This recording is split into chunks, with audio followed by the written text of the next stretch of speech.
Et bonjour les amis, ça c'est les cours des mercredis. Alors c'est la deuxième vidéo la semaine prochaine que je suis en train de faire. C'est la deuxième et la dernière, ok? Alors vous allez regarder cette vidéo les mercredis. Jeudi, ça va être comme une période d'exercice. Vous allez faire un test pratique. Vendredi, on va réviser. Et lundi prochain, je vais vous donner votre première un test, ok? Le test c'est chapitre 1 parce qu'on l'a fini, ok? Il n'y a pas beaucoup de choses. Là, on va juste appliquer ce qu'on a appris. Mais les questions, il y a des questions qui sont vraiment comme intéressantes, ok? Il y a certaines choses dans lesquelles il faut vraiment utiliser l'argument visuel. Et ça, c'est une de ces questions, ok? Ben, ça a marché avec la formule, mais ça va être long. Alors, voici un graphique. Vous avez la fonction originale, ok, y est égal à f de x. Puis dans chaque cas, ici en bas, on est en train de faire une transformation, ok. Puis je vous demande quels points sont invariants. Invariants veut dire quels points vont rester les mêmes après avoir subi, disons, cette transformation, celui-là et celui-là, ok.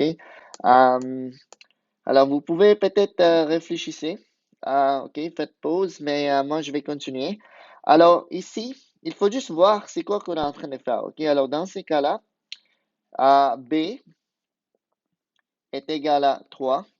Donc, chaque point va subir un étirement horizontal. OK, alors je vais juste écrire EH, étirement horizontal, par un facteur de 1 sur 3. OK, ça veut dire que cette distance va devenir euh, 3 fois moins long, OK?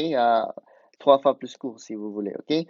Alors, ces points-là, c'est sûr qu'il va se déplacer. Il va peut-être venir quelque part ici. Euh, les points ici, il va se déplacer pour venir peut-être quelque part ici. Vous voyez, parce que c'est la même argument pour les points ici, OK? Cette distance va devenir comme 3 fois moins long. Alors, lui, il va venir comme là. L'autre point va venir ici.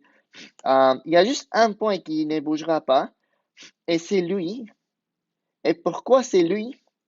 C'est parce que, ben, il y a pas, premièrement, il n'y a pas il y a rien qu'on fait verticalement. Oui, il n'y a pas des K, il n'y a pas des A. Alors, verticalement, aucun point vont se déplacer. Le problème, c'est quels points ne vont pas se déplacer même horizontalement. OK? Parce que B est en train de déplacer des points horizontaux. Lui, non. OK? Pourquoi? Parce que la distance, quand on est en train de mesurer la distance, il faut toujours mesurer la distance par rapport à l'axe des Y. La distance dans ces cas-là est 0. OK, alors si je divise 0 par 3, ici la distance était 4 par exemple. OK, j'allais devoir diviser ça par 3 pour trouver les nouveaux coordonnées, mais ici la distance est déjà 0. Alors 0 divisé par 3 va rester 0. OK, ça c'est l'argument visuel. L'argument, si vous voulez peut-être si vous n'aimez pas l'argument visuel, vous pouvez toujours faire appliquer la règle de transformation. Il y a seulement les b en jeu, alors ça va se transformer pour devenir x sur 3. Il n'y a pas de h, il n'y a pas de a, il n'y a pas de k. Ok. Alors là, la question c'est que pour quelle valeur de x, les coordonnées de x vont rester les mêmes. Les seules valeurs de x, c'est 0. Ok. Quand x est 0, si je divise 0 par 3, il reste 0. Alors la formule ici peut peut-être vous aider, mais c'est celui-là. Ok. Alors, les points qui vont toujours être invariants dans les cas d'un étirement horizontal, c'est les points qui vont se trouver sur l'axe des y, parce que la distance est 0. Ok. Donc, maintenant, utilisez cet argument, mais sauf que cette fois-ci, c'est une euh, étirement vertical. OK, alors A est égal à moins 2. OK, donc c'est un étirement vertical plus une réflexion. OK, mais étirement vertical par un facteur des deux plus réflexion par rapport à l'axe des x. Oui, l'axe des x. OK, Mais en tout cas, une autre façon de faire peut-être, c'est d'utiliser la formule y, x, y, il se transforme. Il y a juste un paramètre en jeu. OK, alors il n'y a pas des B, il n'y a pas des H, alors x reste x.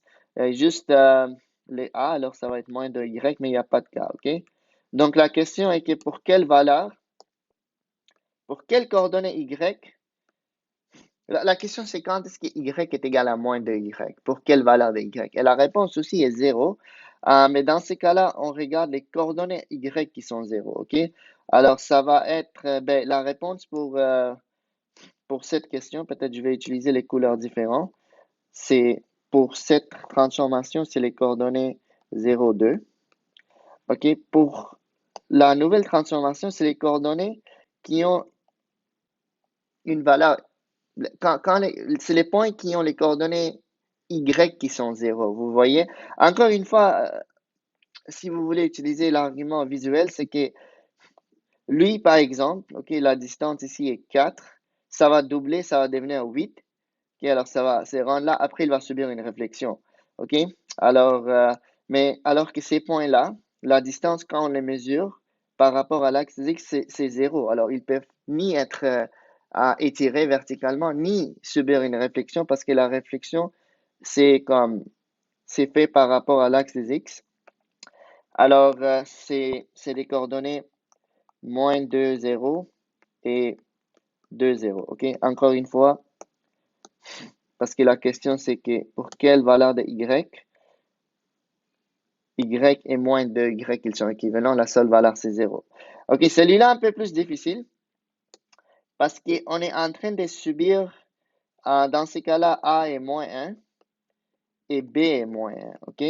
Alors, les coordonnées X, Y vont s'échanger pour devenir, un instant, les X, il faut les diviser par moins 1. OK?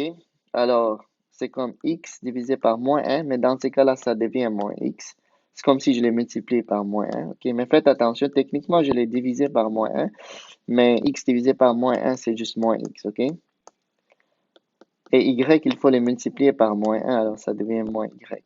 Alors, la question, c'est pour quelle valeur de X, quand, quand est-ce que X et moins X sont équivalents? Pour quelle valeur de X? La réponse, c'est 0. Vous voyez?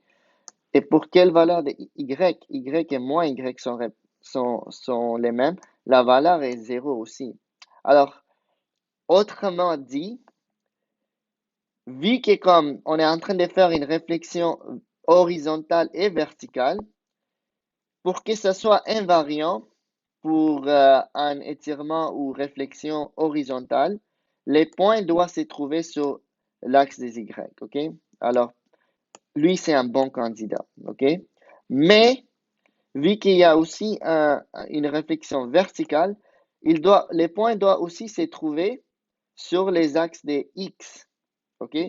Alors, le seul point qui va être invariant, c'est un point qui se trouve sur les axes des Y et sur les axes des X en même temps. C'est seulement les points qui se trouvent ici à l'origine. OK? C'est pour ça que comme le seul point qui va être invariant à cette transformation, c'est les points 0, 0. Mais mon graphique ne passe pas par les points 0, 0. Alors, la réponse ici est OK. OK? Ça va? Alors, vous voyez comme c'est ça qu'ils font dans l'examen diplôme. Ils vous demandent des questions vraiment comme d'une manière assez mélangeante, juste pour voir si vous comprenez ça en profondeur. La formule, au début, j'ai dit, il va pas vous aider, mais finalement, il peut vous aider. OK? Alors, ça, c'est un argument. Ou bien, il faut juste comprendre visuellement c'est quoi qui se passe aussi. OK? Alors, tous les points qui se trouvent, en résumé, tous les points qui se trouvent sur l'axe des Y sont invariants s'il y a un B. OK? S'il y a un B en jeu, que ce soit positif ou négatif, le B va rien faire à eux. OK? Euh, tous les points qui se trouvent sur l'axe des X, ils sont invariants dans les cas de A. OK? Pourquoi? Parce que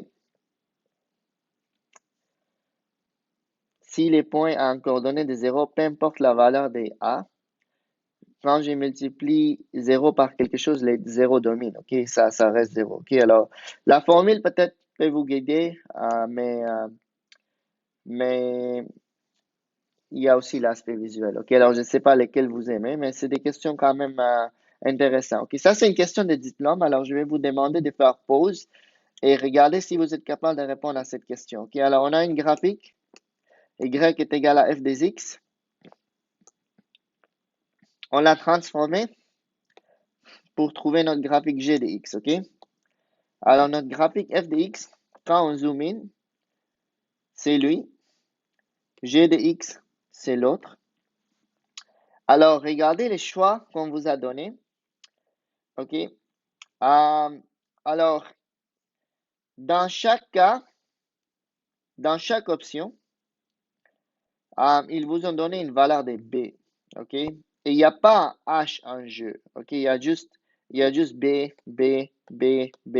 Il n'y a pas vraiment un h en jeu, mais des fois, ils vous ont donné la valeur de k, des fois, ils vous ont donné la valeur de a.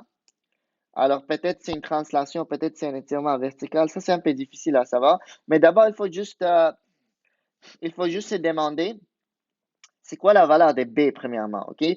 Alors, regardez. Ça, c'était la distance initialement. Vous voyez, ça, c'était la distance. Mais là, les points qui est ici est rendu là. Alors, la distance a doublé, ok? Mais c'est une distance qui a doublé horizontalement. Si c'était le A, si c'était vertical, j'allais dire A et 2. C'est évident, ok? Mais vu que c'est les B, je dois toujours prendre l'inverse, ok? Je sais que la distance a doublé, mais B doit être un demi. B doit être un demi, ok? Parce que, encore une fois, règle de transformation, quand ça transforme, ça devient toujours X sur B Y. Pour le moment, je suis en train d'ignorer les transformations verticales. Si je divise X par 1 demi, c'est là que ça va devenir 2x, ok? Fois 2 fois 2. Alors ça va disparaître, ça va devenir 2x. Okay? Pour doubler les coordonnées de x, il faut diviser par 1 demi, ok? Alors moi, je sais que c'est mélangeant, mais moi, dans ma tête, je me disais toujours que les B, c'est un piège. Alors, je réfléchissais toujours en termes de A. J'étais comme, je sais que c'est un étirement horizontal, alors ça n'a pas rapport avec les A. Mais si je réfléchis en termes de A, je sais que la réponse est 2. Donc, les B doit être l'inverse. Alors, les B, c'est un piège, donc B doit être un demi, ok? Alors, B doit être un demi, ça veut dire que la réponse est soit B ou D, ok? Maintenant, il faut regarder qu'est-ce qui est arrivé aux coordonnées de Y. Ok, alors je vais comparer peut-être les points ici aux points là-bas. Ok, c'est vrai que quelqu'un peut me dire que les points s'est déplacé de 10. Vous voyez, c'est déplacé. Il est monté vers le haut à des 10 plus 10. Alors quelqu'un peut dire que BK est plus 10. Ok, Euh, mais si c'est vrai, si quelqu'un me dit tout la fonction est translatée vers le haut, alors si c'est ça votre argument, vous êtes en train de dire que les coordonnées ici, ok, les graphiques s'est déplacé vers le haut des 10, ça devrait être pareil pour les coordonnées qui est ici. Lui aussi, il doit se déplacer des 10, n'est-ce pas? Il doit aussi se déplacer des 10 pour se rendre là-bas, alors qu'il est encore ici, ok? Parce que je peux comparer les points qui est ici, en bleu, avec les points qui est là-bas. Mais dans ces cas-là, il ne s'est pas déplacé vers le haut. Donc, ça ne peut pas être une translation verticale. La seule option qu'on a, c'est peut-être un étirement. Ok, regardez. Si je compare les coordonnées ici avec lui, la distance était 10 initialement. Et là, c'est devenu 20. Alors, ça a doublé. Et A, vu que A, c'est pas un piège, A est égal à 2. Et là, on va vérifier est-ce que ça marche pour un autre point. OK, disons lui. Et là, si je le compare avec l'autre, ben, la distance ici, si je mesure la distance, je dois toujours la mesurer avec l'axe X et 0. OK? Donc, si j'ai double 0, ça reste 0. OK? Alors, finalement, la réponse, c'est ça. OK? Parce que moi, je suis en train de dire que la transformation, c'est 2x et 2y. OK? Parce que a est 2, donc il va venir là. B est 1 demi, mais quand je divise par 1 demi, il devient 2. Et cette transformation marche pour tous les coordonnées. OK? Vous pouvez essayer. Prenez les coordonnées originales, comme par exemple lui, en bleu. Et les coordonnées ici, c'est 5, 0, 5, 0. Si j'applique la règle de transformation, ça devient 2 fois 5, donc 10. 2 fois 0, donc 0. Vous voyez, 10, 0, c'est les coordonnées ici. Et ça marche pour tous les coordonnées. Je n'ai pas envie de faire tous les autres, mais un dernier que je vais faire, c'est peut-être lui. Ok, les coordonnées ici, c'est moins 5, 10. Moins 5, 10. Si j'applique la règle des transformations, ici, je vais montrer ma démarche. Alors, c'est 2 fois moins 5. Et c'est 2 fois 10. Donc, ça devient moins 10. Là, il me manque d'espace. Alors, je vais juste l'écrire en bas. Moins 10, 20. OK, regardez les coordonnées. Ici, c'est moins 10, 20. Alors, vous voyez, la règle que je viens de trouver marche pour tous les coordonnées. OK? Celui-là aussi, il marche,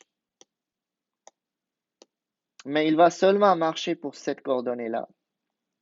OK? Il va seulement marcher pour cette coordonnée-là, parce que quand je fais plus 10, je me rends là-bas. OK? Mais il ne marchera pas pour les coordonnées ici, parce que sinon, lui, il allait se déplacer là-bas, alors qu'il est encore là. OK? Je parle des coordonnées Y, il est encore là. La hauteur est toujours la même. OK? Alors, faites attention. Il faut trouver une règle qui marche pour tous les coordonnées. OK? Donc, la réponse est D. Encore une fois, question de diplôme, vous voyez comme c'est pas un examen qui est gentil. Donc, soyez. Je vous montre. On a déjà tout fait. Je vous montre juste des questions comme des tricky questions. OK? Juste pour que vous habituez. OK? Comme ça aussi, c'était pas mal. C'est pas difficile, mais c'est des trucs que comme il faut voir. Il faut voir ces genres de questions pour comprendre comment ça marche, pour que la deuxième fois que vous le voyez, vous allez dire, ah, ok, j'ai fait quelque chose de similaire en classe, je sais quoi faire, ok? Une autre chose que j'aimerais vous montrer est que des fois, qu'est-ce qui va arriver, est qu'ils vont vous donner une fonction dans la graphique, la fonction g de x représente une fonction, une transformation. Alors, la fonction df de x, ça c'était ma fonction initiale ou originale. Il s'est fait transformer pour devenir ça, ok? Alors, ça, c'est ma fonction f de x de base.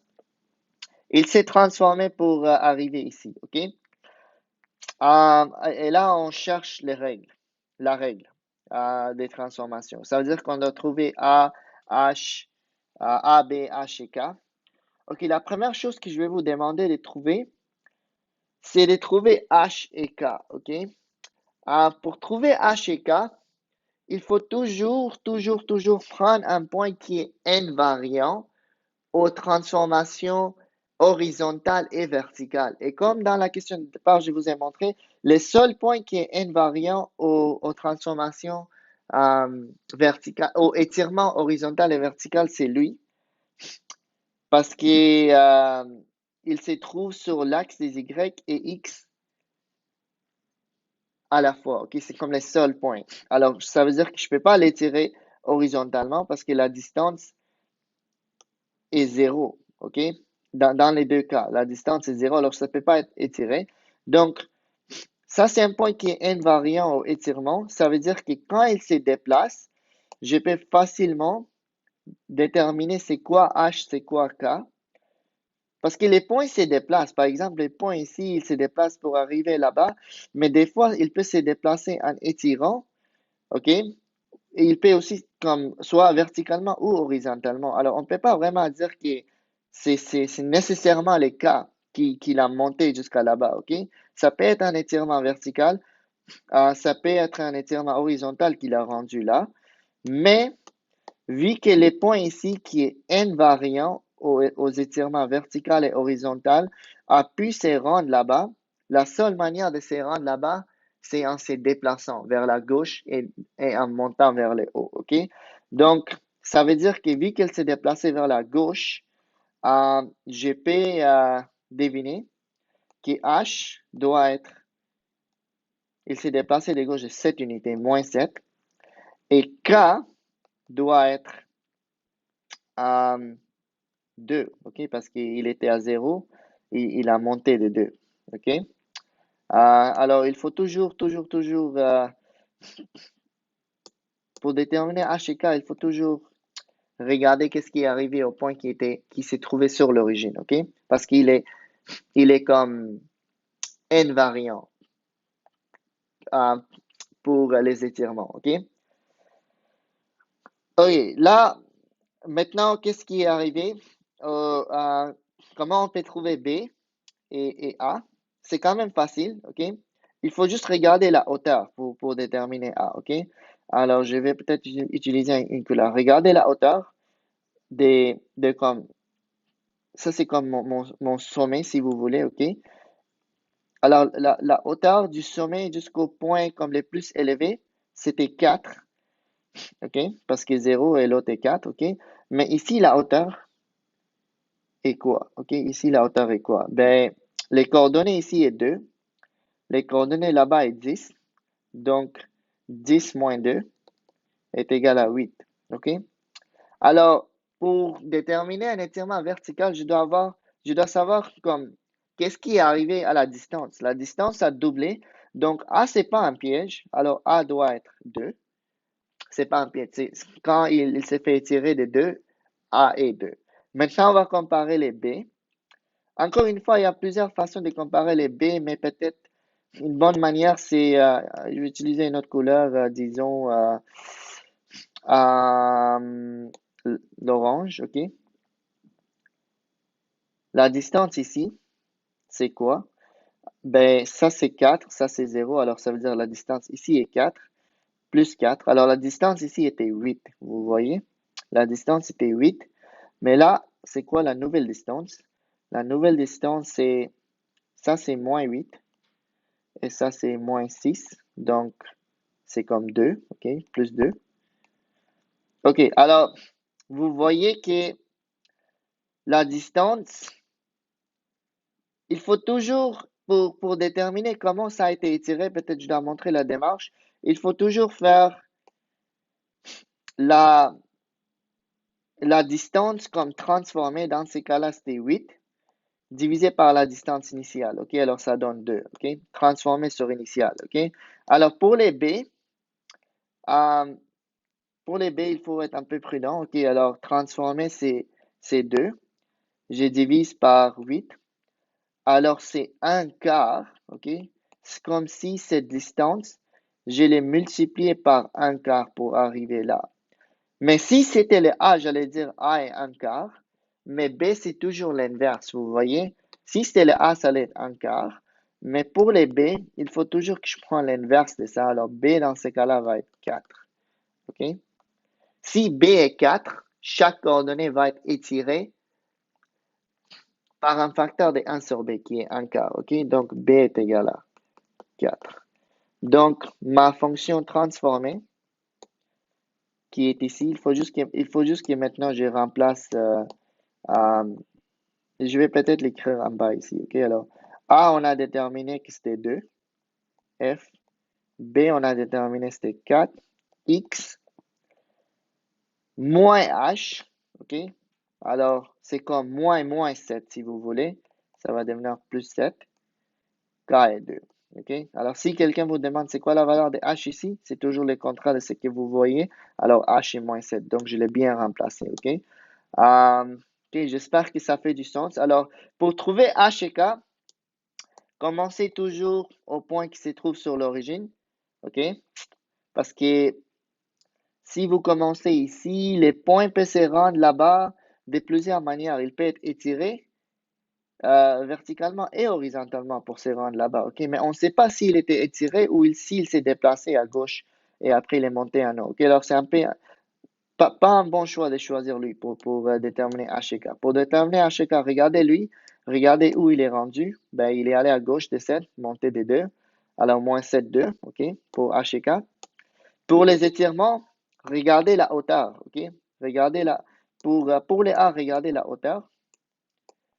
OK, c'était 4, c'est devenu 8, donc ça a doublé, quand même facile. Pour les B, on regarde genre la largeur, si vous voulez, OK? Largeur était 8, c'est devenu 2, OK?